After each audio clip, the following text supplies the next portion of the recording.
You're joining the Dr. Business Podcast with Dr. Holland Meyer, where we talk business sprinkled with a bit of Jesus. Our goal is to help you simplify business, impact more lives, and increase your profitability.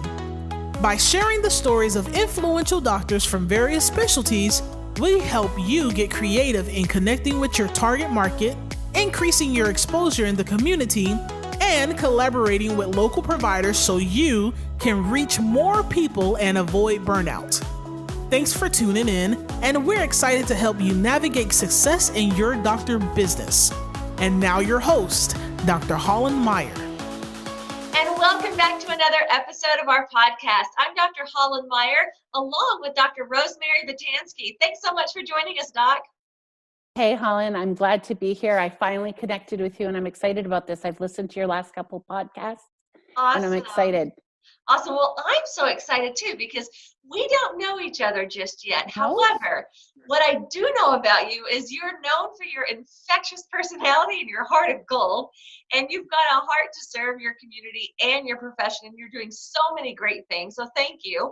And you are currently serving as the president of a nonprofit that you helped found with your colleagues called Women Chiropractors. It's an organization with a mission to empower, educate, and mentor women chiropractors all around the world. And in 2018, you were named Women Chiropractor of the Year. Congrats on that. Thanks. Yeah, and with your faith and sheer determination, Rosemary has built the practice of her dreams. She was able to retire clinically at the age of 40, and she's now living her best life, operating as a full-time CEO. She's a motivational speaker and lecturer. She has so much to offer us today. So Rosemary, thank you so much for joining us. If you can fill in the gaps for us and tell us kind of how practice and how becoming a doctor has evolved over the years for you and what you're doing now. Wow. It's been quite a journey. I could tell you that. It's a fun journey, but yet, like everybody, like every business owner, you have your setbacks. And, you know, when you brought up faith, you know, everybody goes through something, right? So starting off as a chiropractor, I knew no chiropractors. I worked as one when I was in university. I worked for one, when I was in university. It's pretty much all I knew. I'm first generation, born in Canada and moved over here to the States. I got married. And I guess, like, I knew nothing about the chiropractic world. It was interesting when I graduated, I knew I just wanted to open my own practice. Part of being European, I had people own restaurants, party stores, dry cleaners, whatever. I learned business from such a young age that I just felt compelled to do it on my own. And I didn't know. I mean, first of all, I was the first person that graduated college in my family, you know, and to get a doctorate. So it was it was an unknown.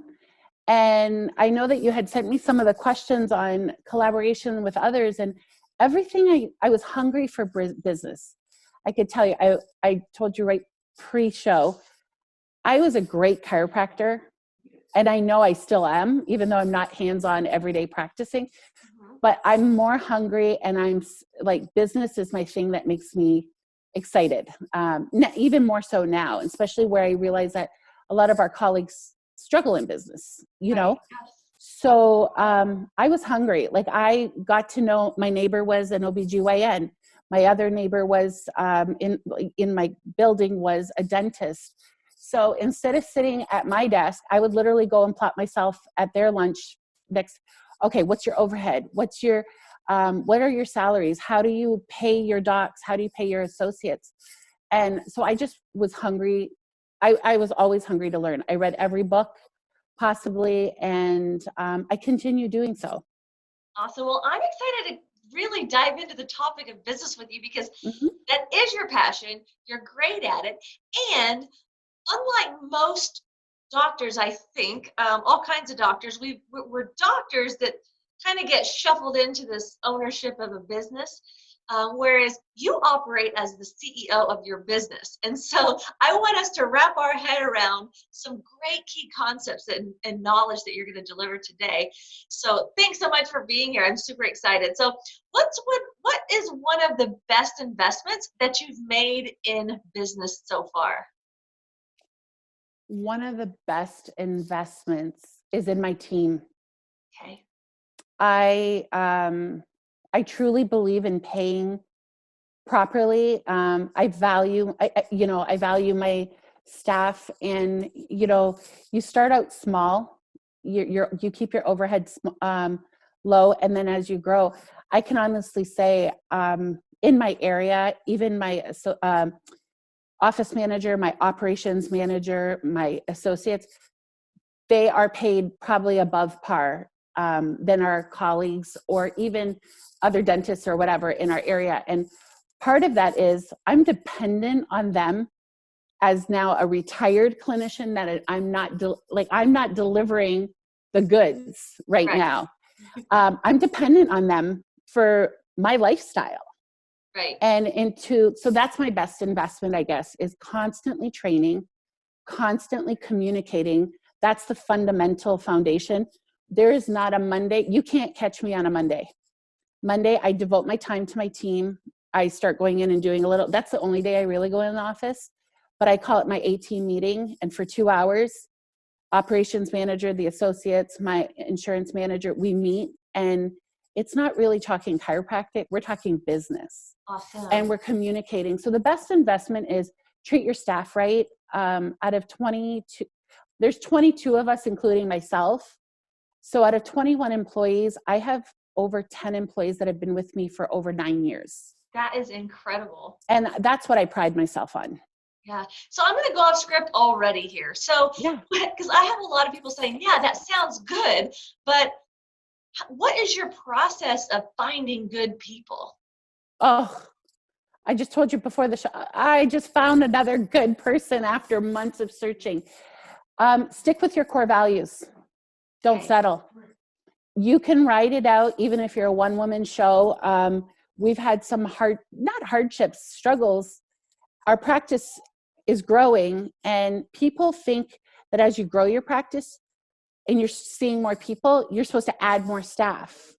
And they're not scaling their business. So scaling your business until every person in that, if it's the insurance manager, is she tapped out completely, like that she cannot do anymore. And then what we do is that we train the next person, like who are we going to bring under her wing as her assistant now? And then we filter in, but we're scaling the practice. I don't mean to overwork my employees. Every single person that works for me has a day off, but they also work like 40 hours, right? So they have mental day off. They get to do their own thing, but it also allows that if someone calls in sick, their day off, they come in. So it's a team, and the hiring, I'm actually writing a lecture on this, like a workshop on this. Go with your core values. Don't hire from a place of fear. Just because, you could have someone cover. My 14-year-old daughter comes in on Saturdays and answers phones sometimes, but I'm teaching her, right? But don't settle, because you're going to invest all this time for training, and then you're going to have the wrong person in the wrong seat. And then you go home wanting to cry. Well, I don't know if guys cry. Maybe they do. Some of them want to, I'm sure. But they're frazzled, they're frustrated, and then they're not delivering even their best patient care because they've settled. Yeah, they're settled. Now they're losing money and wasting money, and now their energy and their headspace is somewhere else when they should be with the patient. All those things. And another problem is we're not training enough. We're training, the procedures such as, the ROF and what you expect and how many times a week, my office is a completely authentic office. We don't do scripting. We see 300 patients a week, and it's just authentic. But that's where, going back to core values, going back to communication, is the amount of time that we spend with my staff about building up their confidence, communicating that they're hungry, they want to serve me. So they want to serve the practice. And that's a whole nother lecture in itself, is servant leadership. Is as a leader, I'm serving them and they're serving me. Absolutely. And it goes beyond the hiring process. The training is Absolutely. what you're talking about, 100%. And communication. Yes. Thank you. Thank you. Now, you mentioned some ups and downs in business along the way. It's inevitable, right? So what was one of your most successful failures in business? The reason I had to retire early, I'd probably be still practicing, breaking my body, working like I was. 10 years ago, I had an open heart surgery. I have a life-threatening condition that I did not know of when I went into chiropractic school. So I dealt with that at the age of 35 with 2 babies at home. And I went back to work. The doctor told me 6 months. I went back to work in 3 months. I did some really stupid things, adjusting, not healing. Like, you're damned if you do, you're damned if you don't. I was healing. I wasn't healing inside. I had so many people to put food on the table. I had that sense of obligation with my staff, and I missed it. And I felt like going back was going to help me heal. And in fact, it didn't. Subsequently, I didn't have a core. So get your core back after you have your baby, Holland. Promise me that. Because I didn't get my core back. Then I had open heart surgery. And then I developed 3 epigastric hernias. Because of the amount of work we're doing physically, I do a lot of rehab. So, I had huge 300-pound patient's legs over my chest wall that was just cracked open, and I'm stretching. And so 3 hernia surgeries. And then what the icing on the cake was, I actually tore my psoas right off the insertion while I was doing flexion and distraction on a patient, and I went down. And I realized then, I'm like, what am I doing to myself? It was so physically pain. It was worse than the open heart surgery, like the actual pain. And I still am dealing with, because it's a connective tissue disorder that I have. I was forced to retire. But the good news is what I try to teach my clients and what I try to teach when I'm teaching on stage is develop your exit strategy now. Build your profile. Thank God I was investing right out of school with my financial advisor for retirement.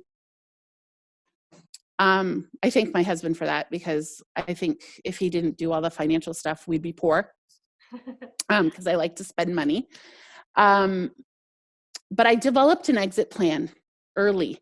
I was forced to. So my practices without me.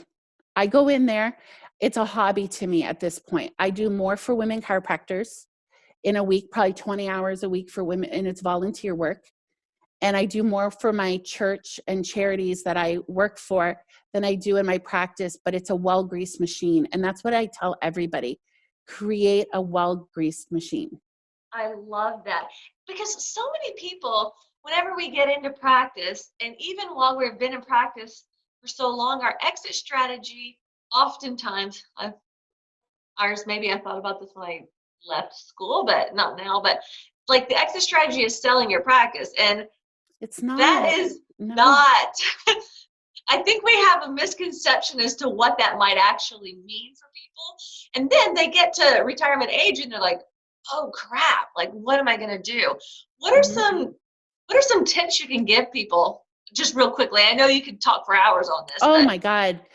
What are some highlights of like do's or don'ts for people thinking of an exit hire strategy? for the right reasons? Hire an associate. Every podcast I seem to get on this topic.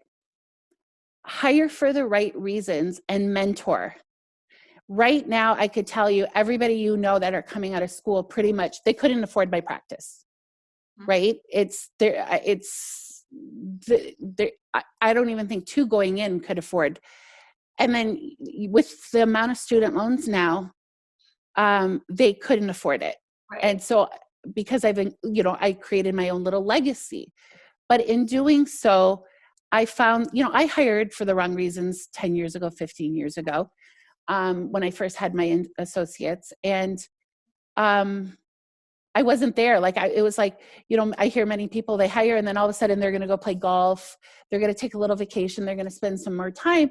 And then the associate's like, what about me? What about me? Like, it's like, Dory, like, in Yes. Finding Nemo, that she's swimming against the current. They don't know.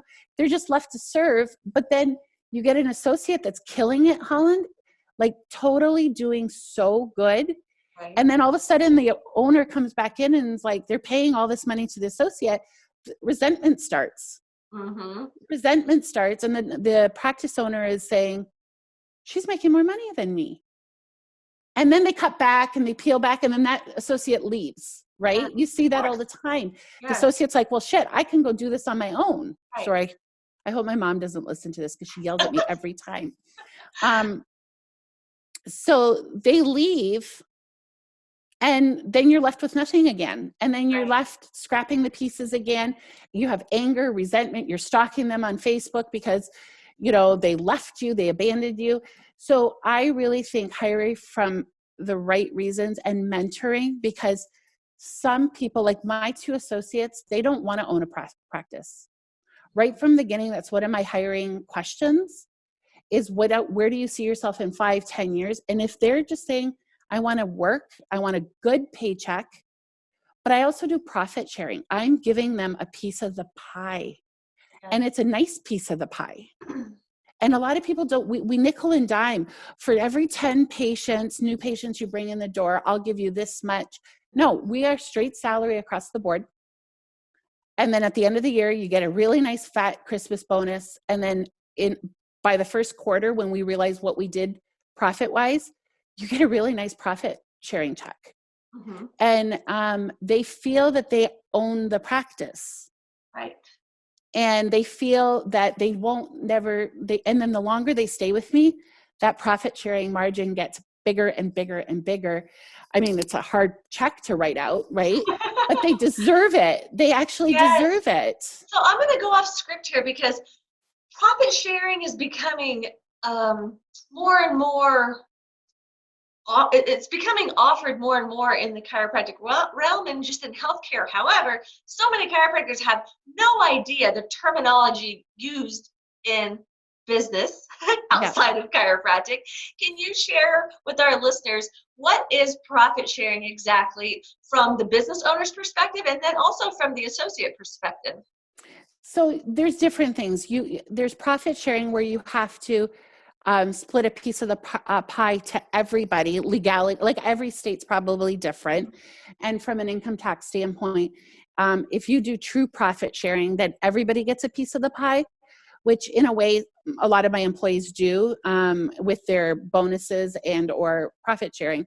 You could also call it fraction of the action. If you don't want to comply with the legalities of, Safe Harbor Act, with 401ks and all that kind of stuff, you can do a fraction of the action and just bonus them out really nice. And that's where you could choose who you give it to, like your A-team or your doctors. But you have to be careful with true profit sharing. Every employee, I have 21 employees that I have to share a piece of the. Right. Part of my bonus incentives is also, I start every employee off on 401ks.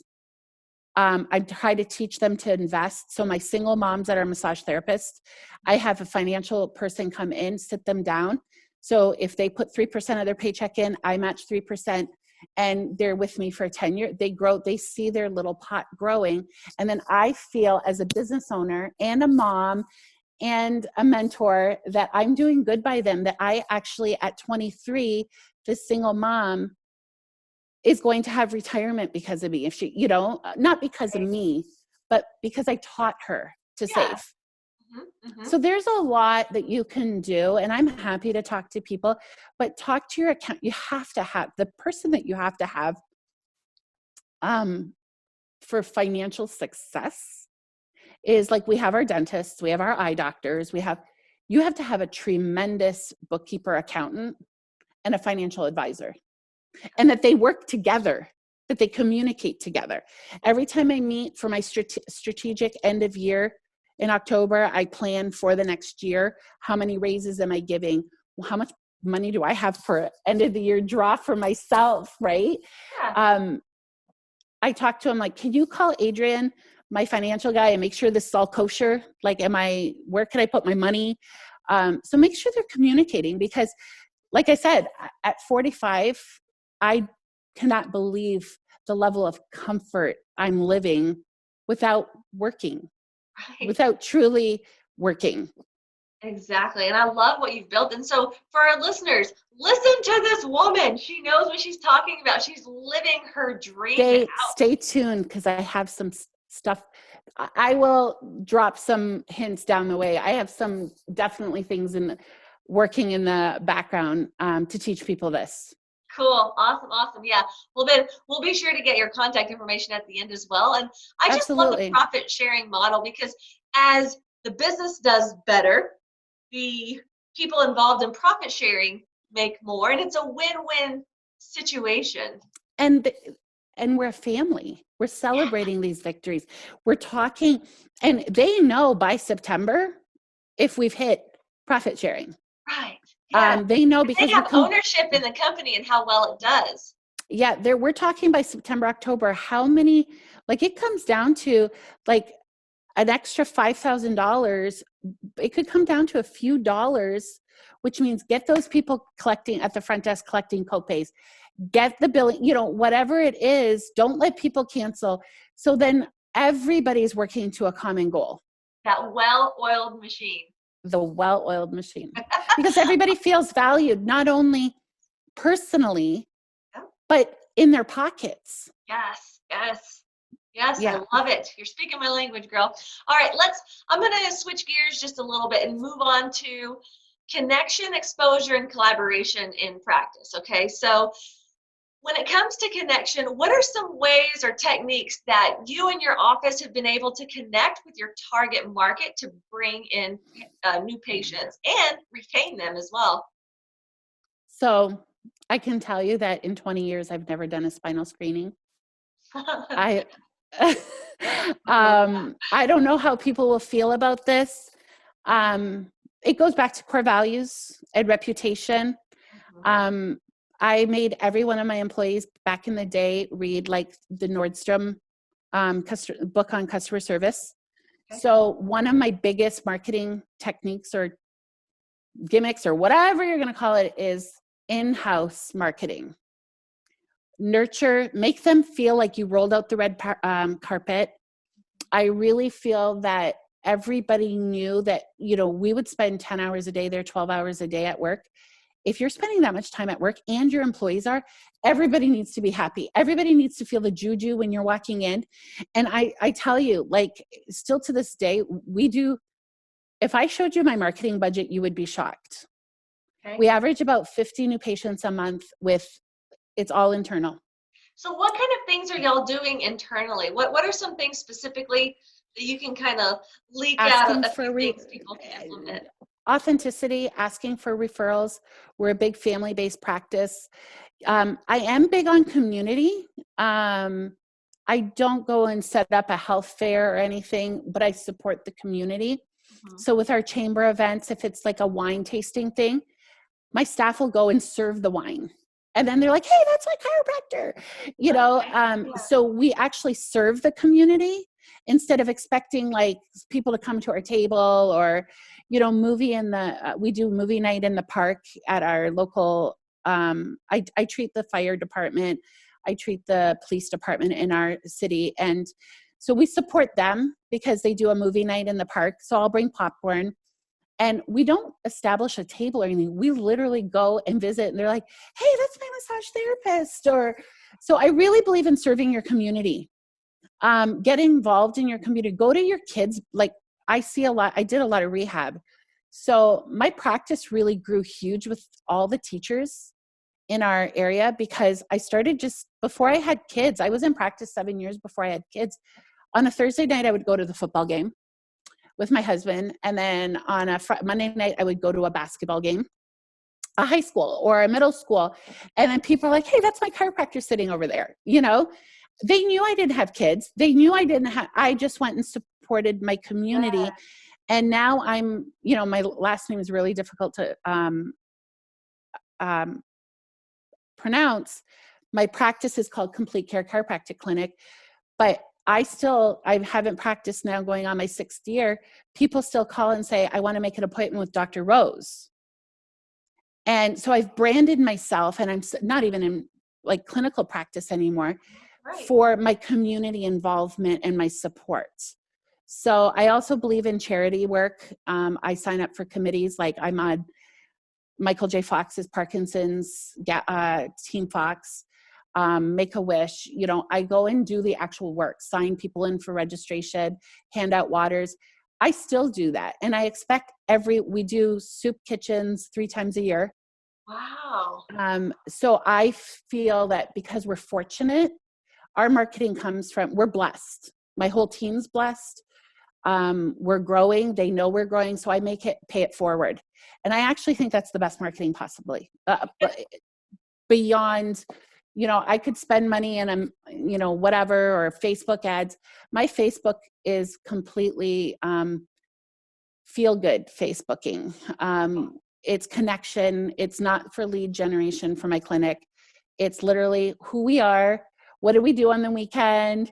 Where were we? What are we celebrating in the office? It's a feel good. You know, you pretty much kind of hit on exposure and how to become known and kind of a local celebrity in your community is just be active in the community, like be present. Absolutely.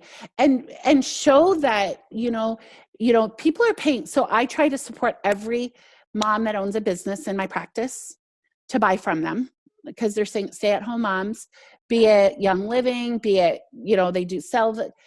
I make every pediatric patient, my kids, bring in their popcorn orders or chocolate orders. And I can easily tell you, I order probably $50 to $100 from them each time. But that they will remember that, those kids will remember that for the rest of their life. And my staff knows that, just leave it on Dr. Rose's desk. She'll go through and I will order away. But I support the local businesses too. So if we are hosting a big lunch because we have our big team meeting, it's literally, we go in and support each other. I love so that. It's really important. I really believe it. Yeah. And I can actually tell that you don't just do this because someone told you. Like you really, at a heart level, are loving on these people. Goes back to your core values. Yes, I can. It's my reputation. I built my career based on who I am, how much I love, how much I love chiropractic, and how much I love people. Right. I love it.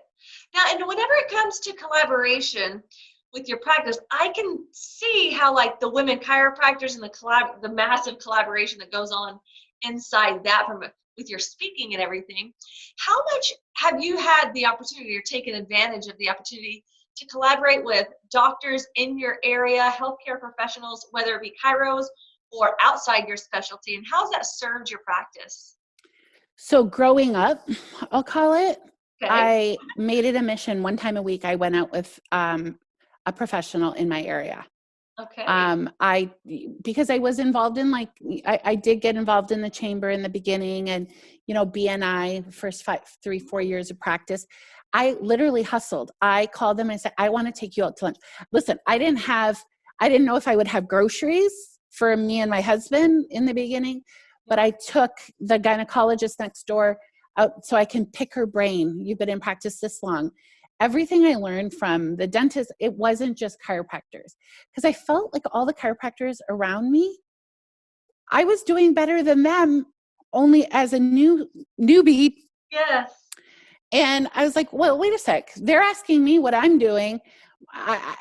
So I felt, look outside the box, not within our own.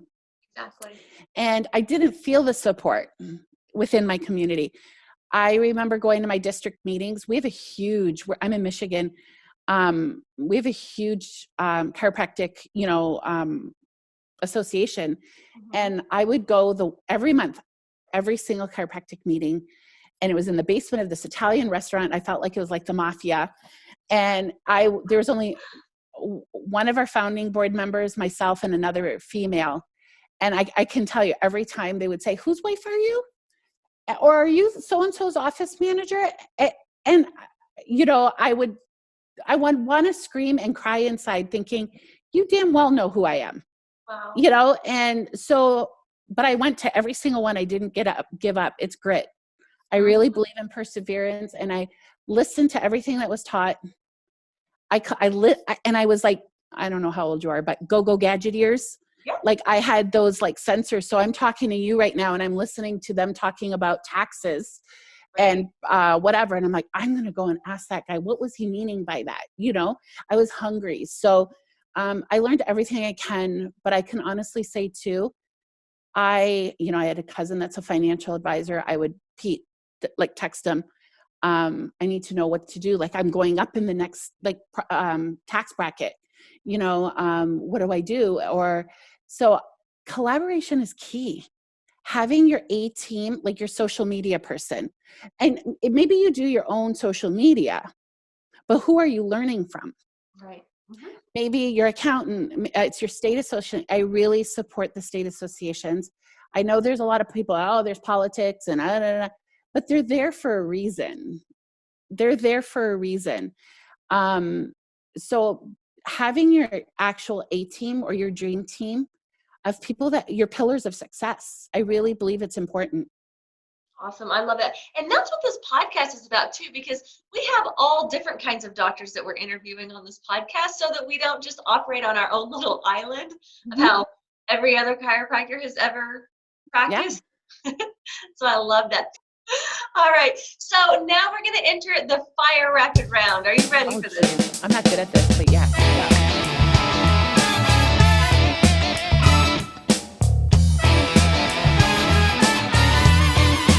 All right. So it's simple. I'm going to ask you some questions and just answer quickly with some short answers. You don't have to be super fast. All right. So in hindsight, over the years of business, what do you recommend should be the 2 top areas of focus in practice or in business? Communication and leadership. If you own a business, you're a leader. Learn how to be a leader. Right. Awesome. Next question. What is the best advice that you have ever received? Stop and smell. Someone told me right before my open heart surgery, Rose, you have to stop and smell the roses sometime. And I still think about her all the time. And when I get those moments of, holy cow, life is good, I'm smelling the roses, I am so grateful that she told me that. And it was a patient, actually. Wow. You never know who the best life advice is going to come from. Awesome. What is one thing that you see consistently in every successful business owner? Grit. Passion, perseverance, courage, and tenacity, like hunger. I love it. And this is the last question, and this is more about giving back even more. What is a resource that has helped you that you would recommend for our listeners? Collaborating. Okay. Networking. Yes. My mom used to say, but there's no stupid question. I love that. And I love that that specific resource requires no money. Like there's no excuses. I can tell you, people ask me, so who did you coach with? I've never had a coach, a chiropractic coach, but I've had a lot of mentors outside the chiropractic community. I have a lot of chiropractic mentors, male and female. Collaboration. I love that. I love it. Well, Dr. Rose, thank you so much for your time and for joining us today. If people want to get a hold of you, because I'm sure a lot of people are like, I want to know more about profit sharing. I want to know more about leadership. She said she was about to speak and release a lot of content on this. Or what about the Women Chiropractors? How can people get a hold of you? So on the Women Chiropractors page, I'm on there. So you can find me in my name. My email is president@womenchiropractors.org. So that's an easy way to get a hold of me. I'm on Facebook. So when you tag me or what have you. I respond all the time because we have a platform of 8,200 women on Women Chiropractors, and we still do all the vetting and all the monitoring of the page. So yeah, I'm happy to help. I'm happy to support, and I'm excited for the future. I think there's no better time right now than it is right now for us to be chiropractors. I love that. I love it. And I'll be sure to add those links and stuff onto our show notes as well, so people can access that pretty easily. Absolutely. Perfect. Well, thank you so much for being here. And thank you so much for sharing all of your knowledge about being a CEO of your practice. Thank you so much. Good luck with baby. I can't wait to see. Thanks. I will show. All right. And to the listeners, thank y'all so much for listening in. I know you got a ton of knowledge from this. If you did, write it down, implement something, and share this with a colleague. Thank you so much for listening in, and stay classy, folks.